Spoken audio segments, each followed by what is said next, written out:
Baik, selamat pagi. Kita akan segera mulai perkuliahan, jadi tolong kamera dinyalakan.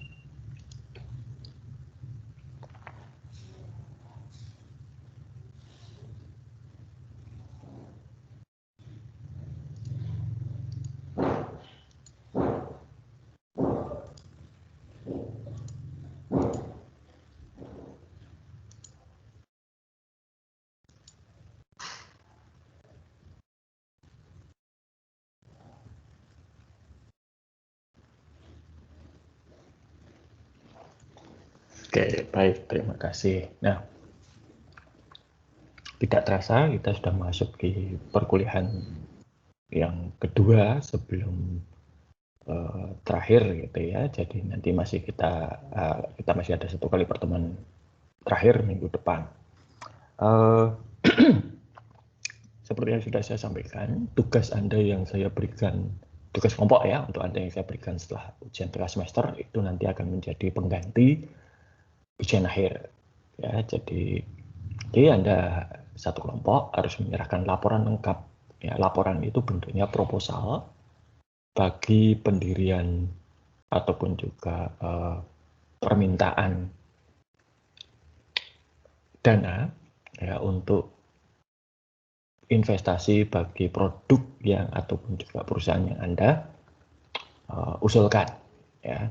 Nah, nanti komponen laporannya apa saja akan saya sampaikan minggu depan.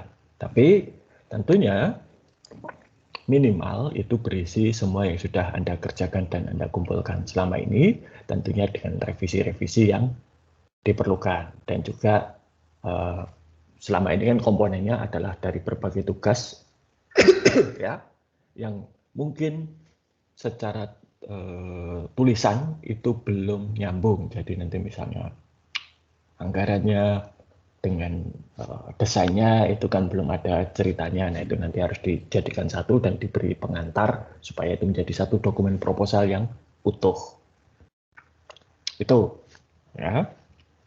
Dan nanti pada saat Anda ujian tengah semester tinggal mengumpulkan itu sebagai kelompok ya, untuk satu kelompok satu saja, dan itulah ujian akhir Anda. Itu, adakah pertanyaan mengenai hal tersebut? Untuk komponen laporan akhirnya apa saja yang perlu diberikan atau yang perlu dikumpulkan atau dibuat, minggu depan saya beritahukan. Ada pertanyaan?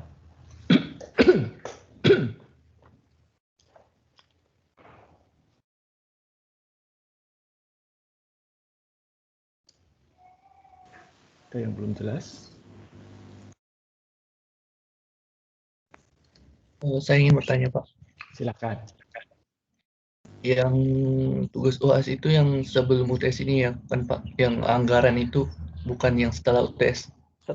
Setelah UTS dong tugasnya itu. Oh, setelah UTS. Yang Ya kan? baru-baru. Iya, yang baru-baru ini yang membuat produk gitu loh. Oh, Ya. Oke. Yang lain mungkin masih ada pertanyaan?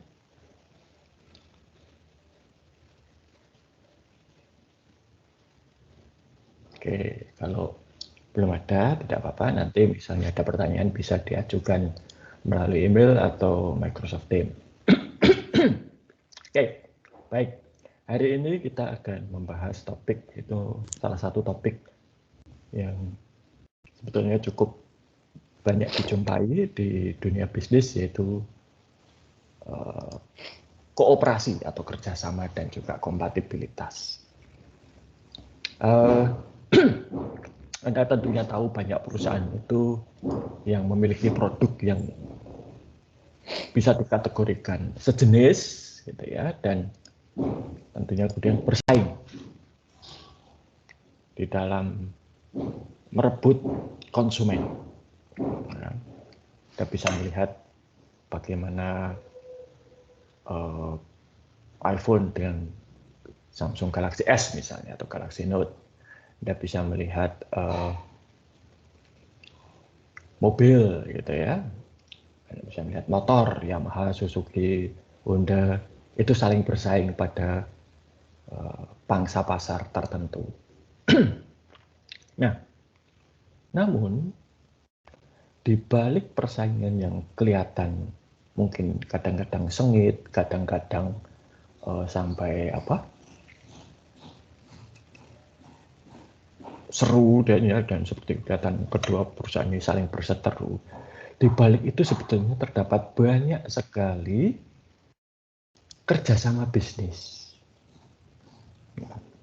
Oke, nanti kita bahas itu lebih lanjut. Kenapa itu terjadi? Yang jelas itu dimulai dari, kalau Anda masih ingat definisi ekonomi dulu ya, pada pertemuan pertama kita. Jadi manusia itu kebutuhannya tidak terbatas. Keinginannya tidak terbatas, tetapi sumber daya untuk memenuhi kebutuhan tersebut terbatas. Ketika para manusia ini bergabung dalam satu organisasi yang namanya perusahaan atau bisnis, maka sifat dasar ini juga terbawa, bahwa kebutuhan atau keinginan suatu perusahaan itu tidak terbatas. Tetapi sumber daya yang dimiliki perusahaan untuk memenuhi kebutuhan atau keinginannya itu terbatas. Sebagai contoh ya,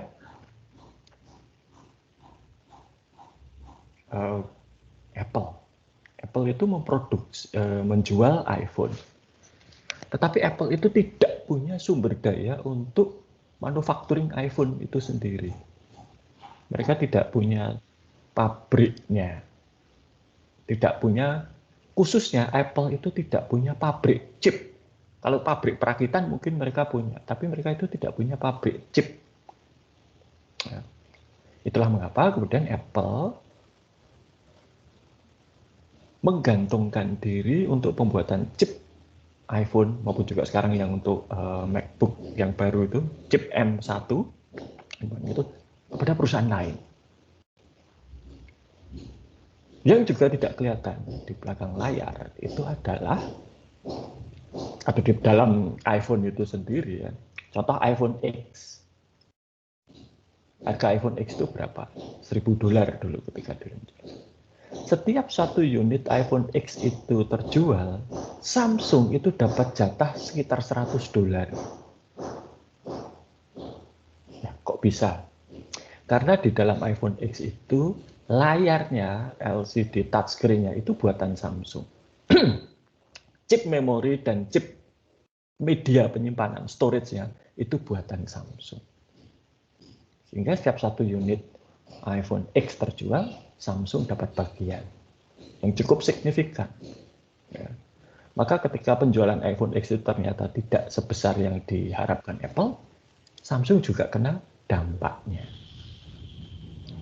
Sebagai gambarannya, yang namanya Samsung itu adalah konglomerasi. Atau kalau di Korea namanya chaebol.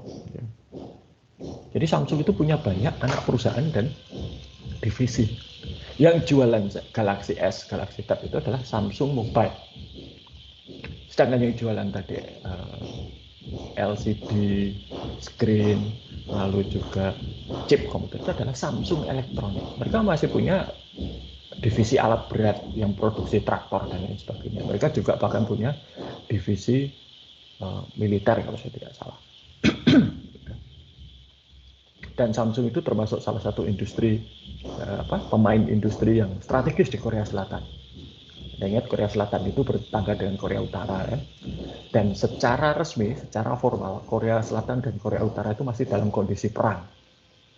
Semenjak perang Korea di tahun 50-an, itu tidak pernah ada perjanjian perdamaian. Yang ada itu adalah perjanjian gencatan senjata. Jadi mereka masih perang. Dan Samsung itu punya kemampuan untuk membuat senjata. Oke. Maka kalau Anda lihat ya, kenapa Korea itu punya banyak perusahaan mobil, ada Hyundai, ada Kia, ya. Apalagi mobil Korea itu. Tahu saya dua itu paling tidak. Itu karena pabrik mobil itu dengan mudah dibalik atau diubah menjadi pabrik senjata. Oke, kembali lagi. Sekarang saya mau tanya, siapa di antara Anda yang sudah bisa setir mobil, punya SIM A atau bahkan mungkin B1 atau SIM B yang lain? Tapi sudah bisa nyetir mobil? Nggak ada yang nyetir mobil. Nggak ada yang bisa. Mas Aldi Ravelino, Anda bisa nyetir nggak? Bisa, Pak. Bisa, oke. Biasanya nyetir mobil apa, Mas Aldi? Mobil pribadi sih, Pak. Kayak Lah Avanza gitu. iya. Apa? Mereknya apa? Avanza. Kayak gitu, Pak. Avanza. Oke, Avanza. Avanza itu buatan Toyota ya? Ya, Pernah lihat bannya, Mas? pernah, Pak. Oke. Bannya merek apa? Toyota juga kah? Tidak, Pak. Nah, tidak, oke. Mobil Toyota yang diproduksi di Indonesia itu bannya biasanya ada 3 pilihan. Bridgestone, Dunlop, atau Goodyear. Nah, dari situ saja Anda sudah bisa melihat bahwa Toyota itu tidak memproduksi ban. Ya. Jadi, Toyota itu tergantung harus kerjasama dengan produsen ban. Supaya mobil yang mereka buat itu bisa berjalan dengan baik. Dan biasanya mobil-mobil yang berada di Indonesia itu bannya harus menggunakan ban khusus yang dibuat untuk iklim tropis, iklim di Indonesia. Ya. Maka kalau ada mobil impor, saya dulu pernah pakai mobil Mazda tuh ya, tahun sudah lama sekali, sudah 10 tahun yang lalu, itu impor langsung dari Jepang, termasuk bannya. Baru dipakai nggak sampai setahun, itu sudah bocor. Dan bocornya itu bukan pada telapak bannya itu bukan, tetapi di samping, dinding ban samping. Tadinya saya pikir ini wah ini ada yang sabotase ini gitu ya. Ada yang tidak suka pada saya lalu mungkin ban saya ditusuk atau bagaimana. Dan di Atma Jaya itu bukan sesuatu yang aneh ya kalau ada mobil dosen di sabotase. Dulu zaman saya jadi mahasiswa tahun 90-an ketika kampus ekonomi itu masih di Merican, ketika KRS ya, pendaftaran kelas itu, ada mahasiswa yang mungkin KRS-nya tidak memuaskan, lalu mobil ketua program studi akuntansi itu mobilnya dibaret. Ya. Jadi biasa itu.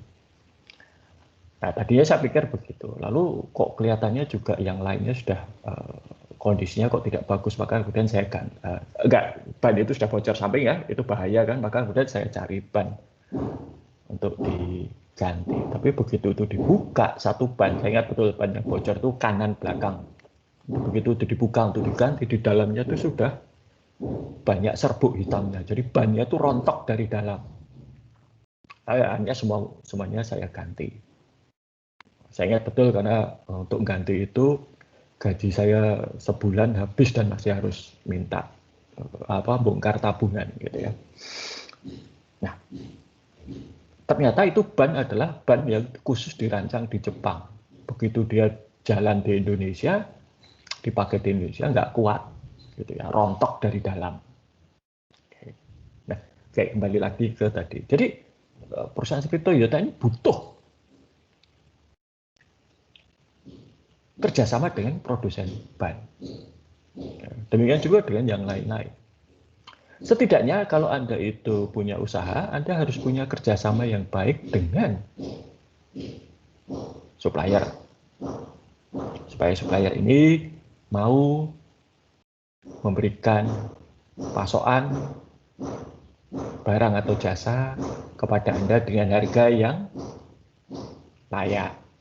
Harga yang layak itu artinya ya tidak terlalu mahal tapi juga tidak terlalu murah. Kalau bisa lebih murah daripada pesaing. Itu di sisi untuk supplier. Untuk ke arah konsumen, Anda bisa melihat bahwa banyak perusahaan yang mengedarkan barang itu tidak menjual sendiri barangnya. Tapi mereka sangat tergantung kepada pihak lain. Ada distributor, kemudian ada pengecer. Ya. Jadi kalau misalnya Anda lihat barang-barang di minimarket itu termasuk pengecer. Sedangkan kalau minimarket itu dapat pasokan barang dari distributor. Jadi kalau mie instan itu dari pabriknya itu ke distributor baru ke minimarket. Nah itu biasanya baik distributor maupun pengecer, ya, yang pengecer yang jual langsung ke konsumen, itu harus dijaga hubungannya dengan baik. Kalau Anda ke supermarket atau minimarket, Anda akan melihat barang-barang tertentu itu mendapat tempat yang mudah dilihat, mudah dijangkau. Nah, itu berarti si produsen barang tersebut itu punya hubungan baik dengan minimarketnya, dan itu bayar. Ya. Kalau Anda lihat di dekat kasir itu ada permen, ada baterai, ada alat cukur misalnya, nah itu bayar itu supaya barangnya diletakkan di situ. Ya. Lalu juga supaya, dan kalau Anda ke supermarket itu rak-raknya itu ada tarifnya. Kalau Anda mau bayar untuk rak yang mudah dilihat dan mudah dijangkau, bayarnya cuma. Kalau nggak mau, barang Anda akan diletakkan di rak paling atas yang paling belakang gitu ya, sehingga nggak kelihatan dan nggak laku-laku. Itu ada teorinya. Oke, nah kembali lagi. Jadi kita butuh kerjasama. Nah, ini. Nah, tidak ada satupun di dunia ini satu perusahaan yang bisa berdiri sendiri dan sukses sendiri. Tidak ada. Ya. Bahkan dengan pesaing pun kita juga tidak boleh istilahnya mematikan pesaing semena-mena. Kita butuh pesaing. Ya. Sebab kalau tidak ada pesaing, nanti ada kemungkinan perusahaan yang menguasai semua pasar itu melanggar aturan perundang-undangan ya, levelnya anti monopoli. Dan kalau itu terjadi di banyak negara maju ya, saya belum pernah melihat di Indonesia, perusahaan itu akan dipaksa untuk dipecah menjadi 2 atau lebih. Yang dulu saya pernah lihat itu adalah perusahaan telekomunikasi AT&T di Amerika Serikat itu dianggap terlalu besar. Maka oleh pemerintah Amerika Serikat itu dipaksa untuk dipecah menjadi 2 perusahaan. Microsoft itu dulu hampir saja dipecah menjadi 2 karena kasus monopoli juga. Tapi untungnya tidak jadi. Nah, jadi itu ya, cukup banyak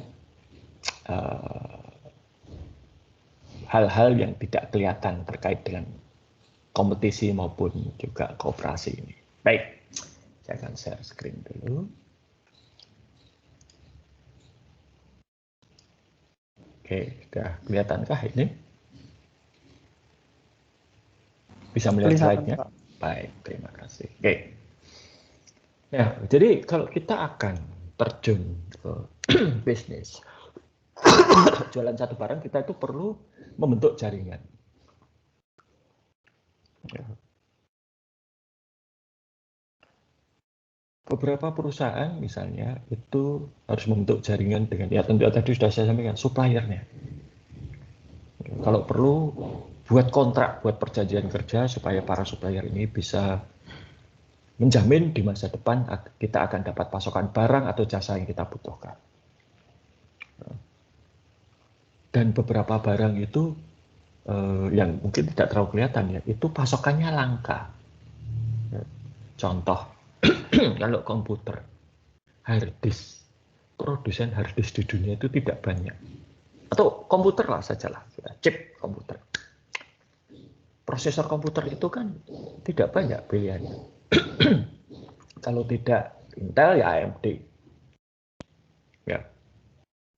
Maka kita harus baik-baik dengan Intel atau AMD supaya dapat. Kartu grafis. Itu pilihannya mungkin hanya ada 3. Nvidia, AMD, dan Intel. Ya. Intel itu pemain kecil, yang besar Nvidia dan AMD. Nah, jadi kalau terjadi seperti itu ya kita mau tidak mau harus kerjasama dengan para pemain ini. Sebab kalau tidak nanti kita nggak dapat pasokan, jualan komputer mau jualan apa?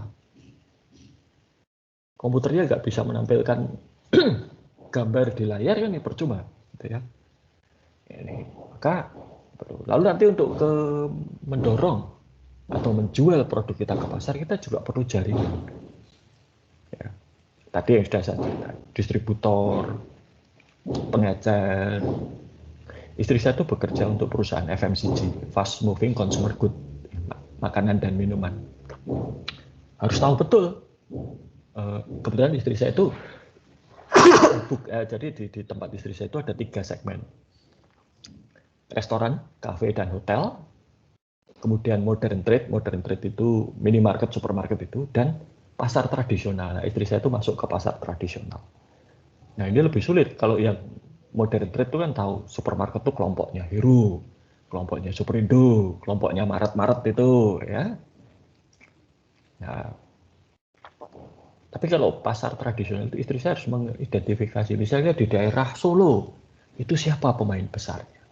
Di daerah Kudus, itu siapa pemain besarnya. Ya, ini. Dan itu harus diidentifikasi untuk nanti diajak kerjasama. Nah, ini perlu adanya keterbukaan strategi dengan para partner. Misalnya ya,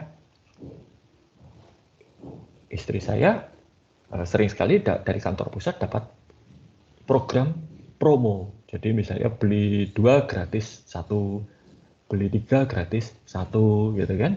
Itu harus diteruskan harus diinformasikan kepada para distributornya. Supaya nanti mereka juga meneruskan itu kepada pengecer dan konsumen.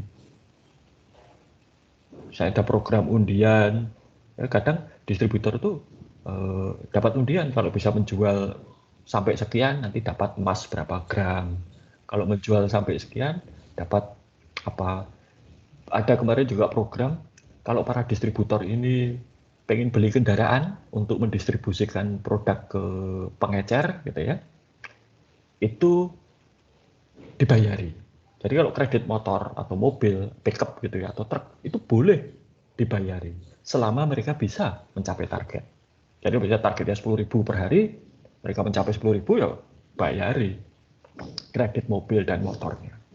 Ya. Nah, ini terbuka strategi harus diberitahukan, gitu kan.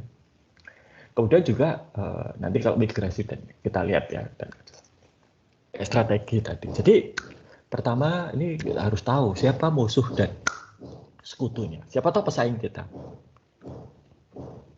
Sekarang saya tanya dulu ya.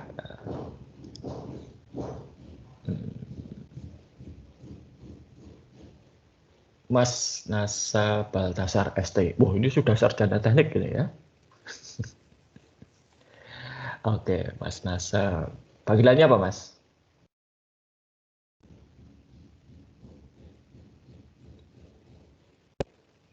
NASA, Pak. Nasa ya, baik. Kalau Atma Jaya itu saingannya siapa sih, Mas? Anda bisa tahu nggak? Anda bisa melihat nggak saingannya siapa? Sanata, Pak. Hah? Saingan, Kenapa? saingan apa ya, Pak? Yuk, saingannya Atma Jaya itu siapa? Sebagai universitas. Oh, Sanata Dharma, Pak. Sanata Dharma. Oke. Coba yang lain saya tanya dulu.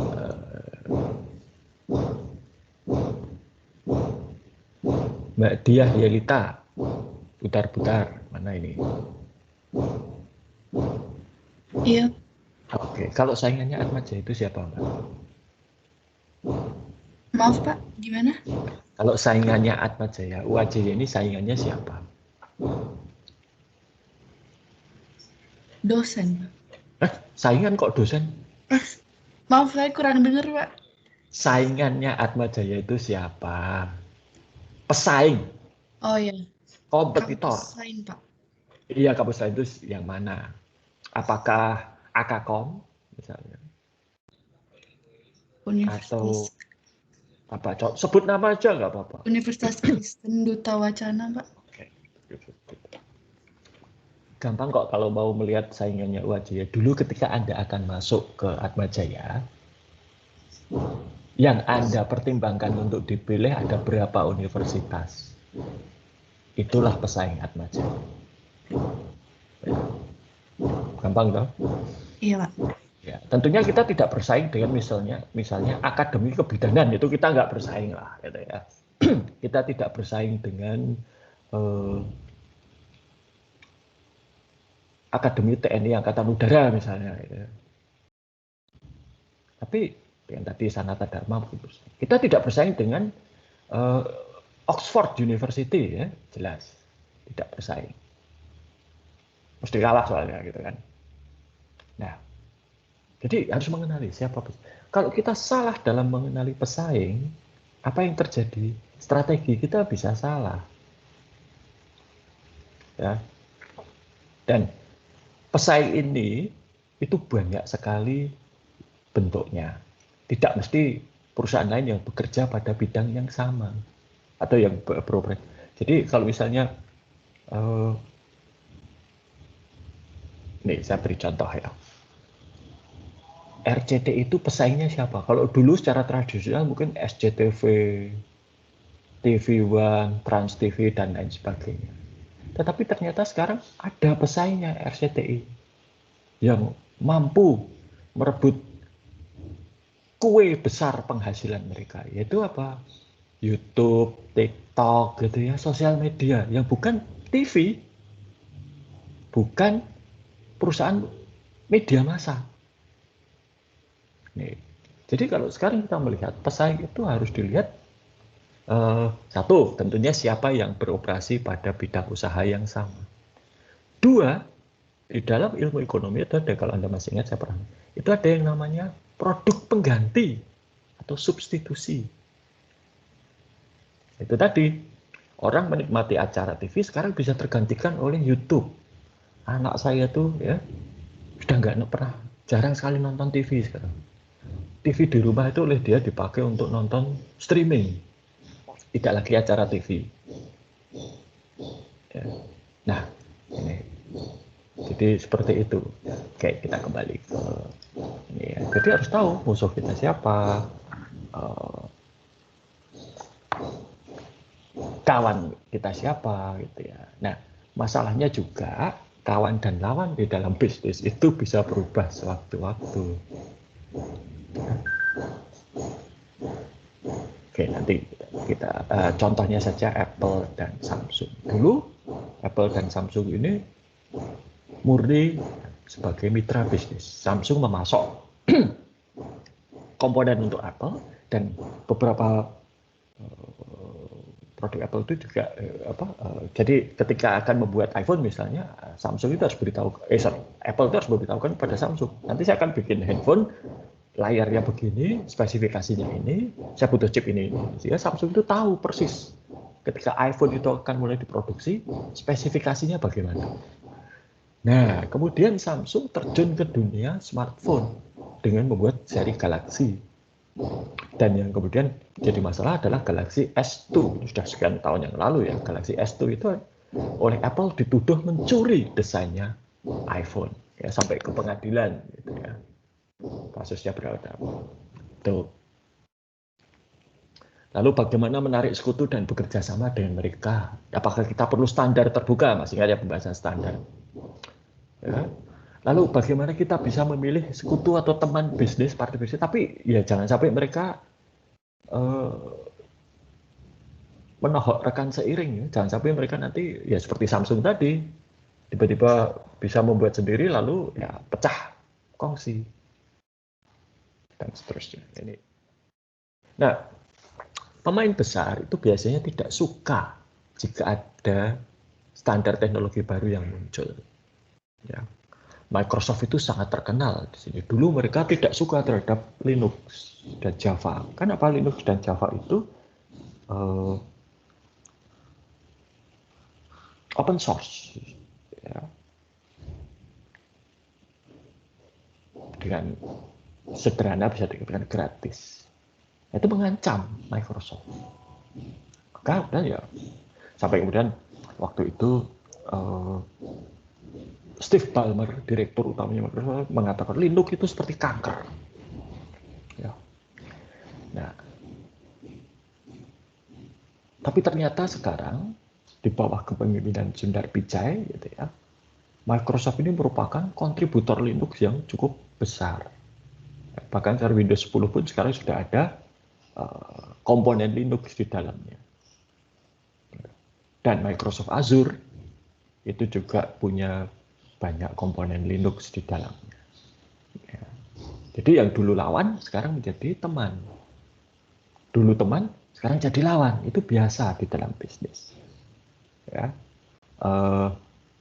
Tidak personal, ya, karena ya namanya satu perusahaan itu harus bisa selamat menghadapi persaingan. Ya kalau harus berteman dengan musuh ya, atau memusuhi teman ya nggak masalah, gitu kan.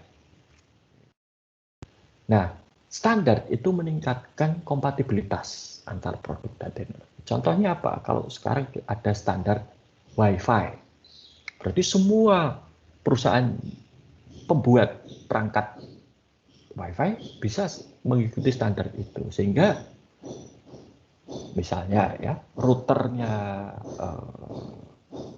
Wi-Fi-nya D-Link bisa dipakai oleh komputer Dell, bisa dipakai oleh MacBook Pro, bisa dipakai oleh Samsung Galaxy dan seterusnya. Ya. Di sisi pengguna kita sudah belajar bahwa kalau perusahaan-perusahaan yang ada di dunia ini mengikuti satu standar yang sama, risiko dari sisi konsumen itu menjadi kecil, ketidakpastiannya mengecil. Ya. Konsumen bisa pindah-pindah. Saya nggak suka pakai D-Link, saya sukanya pakai TP-Link, ya nggak masalah. Oh, saya nggak suka, saya sukanya pakai misalnya yang lain, boleh-boleh saja. Karena apa? Standar dan akan bisa digunakan. Ya. Nah, kemudian produsen akan fokus pada harga dan kualitas, bukan fitur produk, karena fitur produk itu sudah standar. Meskipun demikian juga, banyak perusahaan yang kemudian pada fitur standar itu tadi, mereka menambahkan komponen-komponen yang khas perusahaan mereka. Contoh itu adalah standar untuk bahasa pengolahan basis data, Structured Query Language atau SQL. SQL itu ada standarnya, dan itu sudah levelnya ISO, standar internasional. Dan itu diadopsi oleh perusahaan-perusahaan yang membuat software database management system, Oracle, Postgre, yang open source, Microsoft, SQL Server, ya, dan lain-lain. Nah, tetapi organisasi ini, kalau Postgre kan bukan perusahaannya, itu mereka kemudian menambahkan fitur-fitur khas produk mereka pada SQL. SQL-nya tetap jalan, tapi ditambah hal-hal yang menurut mereka masih kurang pada SQL standar. Oracle itu punya PL/SQL, Postgre itu punya PG/SQL, Microsoft itu punya Transact SQL. Enggak apa-apa, tapi SQL-nya sendiri masih standar, sehingga kalau database dari Oracle berbasis SQL dipindah ke Postgre itu tidak banyak modifikasi. Anda belajar PL SQL Oracle pindah ke Microsoft Transact SQL, tidak banyak yang berubah. Mungkin seperti bahasa Inggris, gitu ya. Ada bahasa Inggris British, bahasa Inggris Amerika. Ya. Perubahannya itu sedikit, dan orang juga sudah tahu, tidak perlu diterjemahkan, sudah tahu. Oke, Anda tahu bahasa Inggris yang British nggak? Bedanya dengan bahasa Inggris yang Amerika? Coba, ada yang tahu nggak bedanya? Bedanya itu kecil-kecil. Misalnya ya, kalau Amerika itu banyak menggunakan Z, misalnya rationalize di belakangnya itu, kalau Amerika pakai rational IZED. Tapi kalau bahasa Inggrisnya British itu pakai S, ISED. Itu satu. Lalu ada idiom-idiom atau istilah-istilah yang hanya dipakai di American English dan British English. Oh ya, kalau American English itu ada satu yang saya sampai sekarang bingung, yaitu can, C-A-N. Can itu kan bisa. Amerika itu kalau mengatakan can dan cannot, kalau British itu kan can dan can't. Can itu artinya cannot. Kalau orang Amerika sama semua, can semua. Ya. Itu. Nah, itu. Anda belajar satu bahasa Inggris, standar di Indonesia, nanti ke Amerika bisa belajar, bisa ngomong, ke Inggris bisa, ke Australia tidak masalah, gitu ya. Mungkin hanya aksennya yang berbeda-beda. Ya. Oke. Ya, bahasa Indonesia juga demikian kan. Bahasa Indonesia itu ada dialek yang dipakai di daerah Sumatera misalnya. Dialeknya orang Jawa, dialek Kalimantan, dialek Sulawesi, dialek Papua, Maluku itu beda-beda. Ada kata-kata khusus yang tidak dijumpai. Tetapi secara umum kalau kita berbahasa Indonesia, ya tidak jadi masalah. Gitu. Ya. Oke, kita lanjutkan lagi ke peran standar tadi. Ya. Nah, konsumen itu pada umumnya senang kalau standar. Kenapa? Karena hidup mereka dimudahkan. Oke. Masih ada yang ingat nggak ini dulu? Kalau beli charger yang tidak asli, bawaan dari handphone atau tablet, itu biasanya udah punya banyak konektor. Ini itu Sony Ericsson, kalau tidak salah. Ya. Jadi kalau kita beli charger ini, kepalanya itu, headnya ini bisa sampai 10 konektor yang berbeda. Puyeng gitu ya. Plus masih ada kabelnya itu untuk memperpanjang. Sekarang dengan adanya standar itu disederhanakan. Smartphone yang baru itu hanya ada 2 jenis konektor. Dan ini dimulai dulu oleh BlackBerry sebetulnya. BlackBerry itu punya ini kalau nggak salah ini iPhone generasi awal dan iPad generasi awal. BlackBerry itu dulu pakai mini USB, kemudian mereka beralih ke micro USB, ya.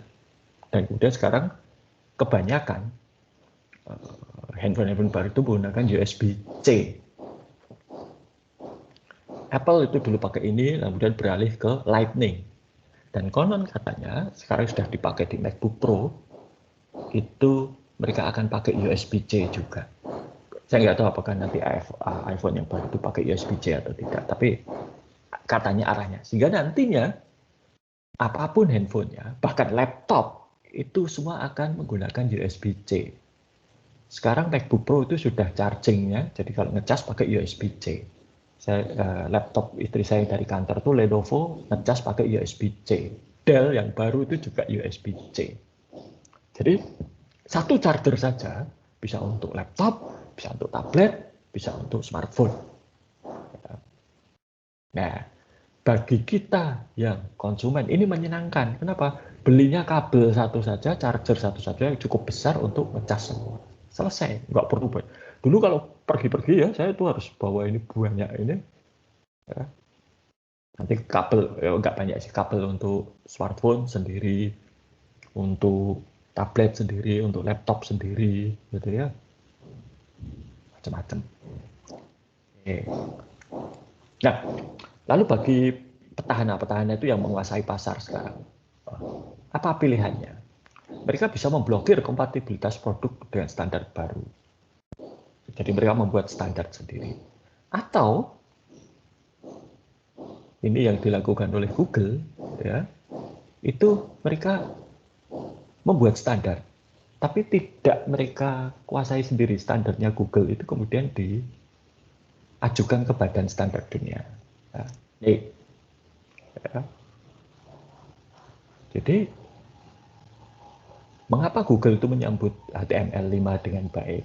Karena Google dengan YouTube ya itu merasa terbebani, karena dulu itu kalau akan memutar streaming seperti YouTube itu harus menggunakan dan menginstal teknologi Adobe Flash.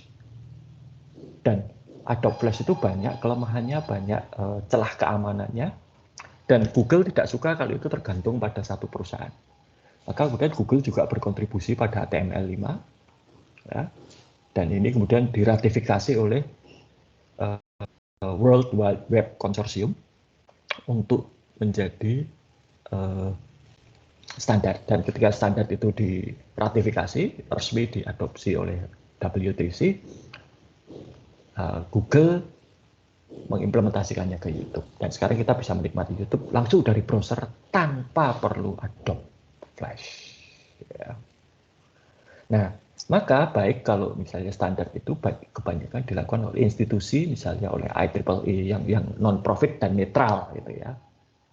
SNI, partisipasi terbuka, semua bisa berkontribusi, semua bisa mengikuti dan tidak ada hal-hal yang ditutupi. Sehingga seperti SNI misalnya, semua produsen helm di Indonesia bisa mengikuti SNI tersebut. Ya. Partisipasi itu sifatnya terbuka dan berusaha mencapai konsensus. Nah, ini adalah ya aliansi. Kita harus membentuk aliansi.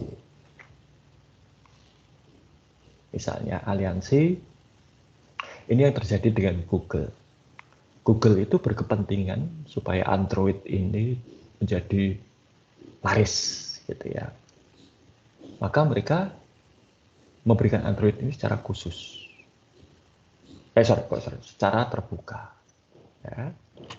Dan ini yang tidak disadari, meskipun Google itu membuat handphone, ya, Google kan buat handphone, dulu seri Nexus, kemudian sekarang seri Pixel, tapi pasti jumlahnya tidak banyak, dan Google tidak membuat sendiri. Google itu pesan kepada salah satu produsen. Dulu yang pernah membuat seri Nexus itu ada Samsung, Galaxy Nexus S, kemudian LG dan Nexus 4 dan 5, dan Motorola itu Nexus 6, Huawei Nexus 6P, dan sekarang Pixel itu oleh Huawei dan beberapa perusahaan yang lain. Tapi Google itu membuat handphone itu tidak untuk mereka menjadi jualan, karena jumlahnya tidak banyak dan tidak cukup besar untuk membuat para pesaingnya khawatir. Google itu membuat handset Android itu sebagai referensi. Ini loh, kalau Android itu seperti ini minimal, gitu ya. Nah, kenapa Google demikian? Karena kalau tidak, nanti mereka akan bersaing dengan Samsung, LG, Huawei, dan lain sebagainya. Nah, nggak mau. Dulu ketika Google itu mulai menggunakan Nexus, dan Samsung itu mulai membuat Tizen. Tizen itu sistem operasi mobile berbasis Android juga, gitu ya, untuk menyaingi Google. Ya. Dan ia tidak pernah populer. Tizen itu sekarang hanya dipakai di smartwatch-nya Samsung dan TV-TV-nya Samsung. Tapi itu merupakan isyarat dari Samsung kepada Google, jangan terjun ke hardware. Biarkan hardware itu urusannya pabrikan, Google ke Android saja. Dan aliansi ini berhasil. Ya. Android itu sekarang adalah smartphone paling populer sedunia. Dengan jumlah, kalau dilihat dari yang instalasinya, jauh melebihi iPhone. Ya. iPhone juga tidak, Apple itu tidak seperti Google tentunya. Mereka lebih tertutup, gitu ya. Kalau Google itu terbuka, ya, dengan Android, Apple itu tertutup. Apple itu menganut paham, ya ini barangnya pakai saja, pokoknya gampang dipakai, percaya saja, gitu ya. Dan sejauh ini sukses, gitu ya. Tetapi ya ada dampak, ya.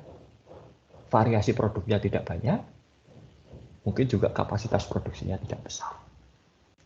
Oke, itu materi kita hari ini. Jadi kalau Anda melihat perusahaan-perusahaan saling bersaing, ya itu mereka ya tidak bersaingan total, gitu ya, karena bisa jadi di belakang layar sebetulnya mereka itu mitra bisnis, berkepentingan untuk saling menguntungkan, tidak saling menjatuhkan. Ya. Dan kalau persaingan itu saling menjatuhkan, itu dampaknya akan buruk. Karena bisa jadi dalam upaya menjatuhkan itu kita melakukan perbuatan-perbuatan ilegal, dan itu ya bisa kena hukuman. Seperti dulu ketika Microsoft itu melihat Netscape Navigator, mereka kemudian berusaha mematikan Netscape Navigator dengan perilaku-perilaku yang sifatnya monopoli, anti persaingan usaha. Dampaknya mereka kena oleh Departemen Kehakiman Amerika Serikat. Mereka dituntut dan kalah di pengadilan. Tapi sekarang Microsoft melihat yang lain itu sebagai mitra. Bahkan kalau Anda lihat sekarang browsernya Microsoft yang barusan tadi sebelum pengajaran itu update Windows saya. Salah satu update yang muncul dalam Windows saya itu adalah browser Microsoft yang lama itu dibuang, di-uninstall, diganti dengan browser Edge yang baru. Nah, Edge yang baru ini apa istimewanya? Di dalamnya itu kalau dilihat itu adalah core-nya atau engine-nya itu adalah Chromium. Chromium itu adalah engine yang sama dengan Google Chrome. Jadi sekarang Microsoft pakai produknya Google. Oke, contoh yang lain. Siapa di sini yang pakai iPhone atau iPad atau Mac produknya Apple? Siapa? Saya tanya. Ada nggak?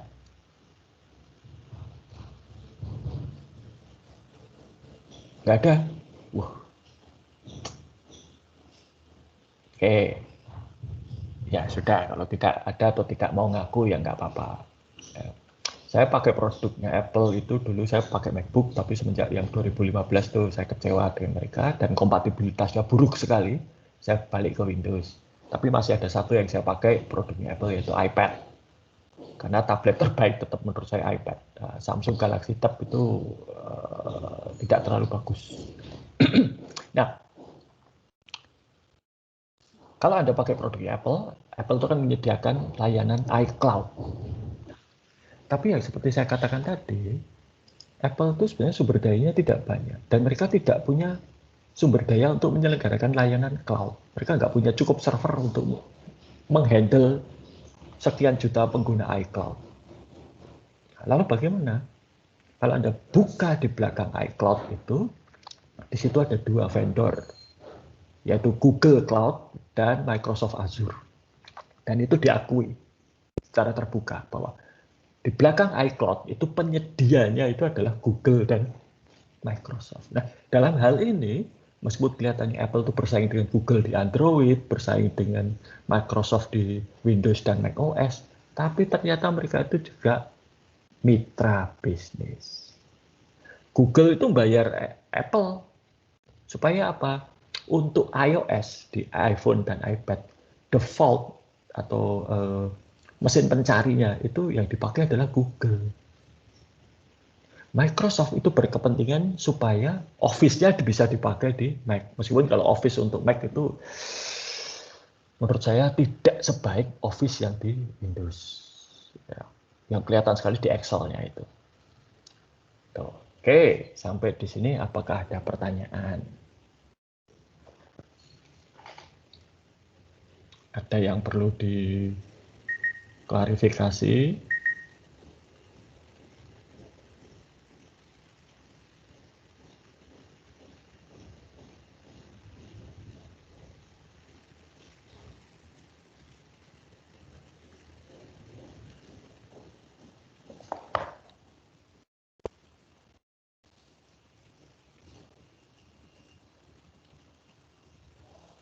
Oke, kalau tidak ada, saya kira cukup sekian kuliah kita hari ini. Ya, silahkan sekarang Anda bisa mulai untuk mengkompilasi semua tugas setelah ujian tengah semester untuk menjadi satu proposal yang utuh. Proposal itu artinya minta duit loh ya, maka bahasanya juga diarahkan ke sana. Ya, berusaha meyakinkan para calon pemberi dana untuk mengatakan ya, gitu ya. Nah, bagaimana caranya silakan nanti dibahas di dalam kelompok, ya. Jadi proposal itu bukan laporan, ya. Ingat ya, proposal bukan. Maka bahasa proposal dengan bahasa laporan itu beda. Nanti silakan itu bisa dimulai dari sekarang. Silakan dikompilasi dulu, lalu dilihat apa yang kurang untuk bisa direvisi dan ditambahkan. Itu ya. Oke, cukup sekian hari ini. Sampai jumpa pada pertemuan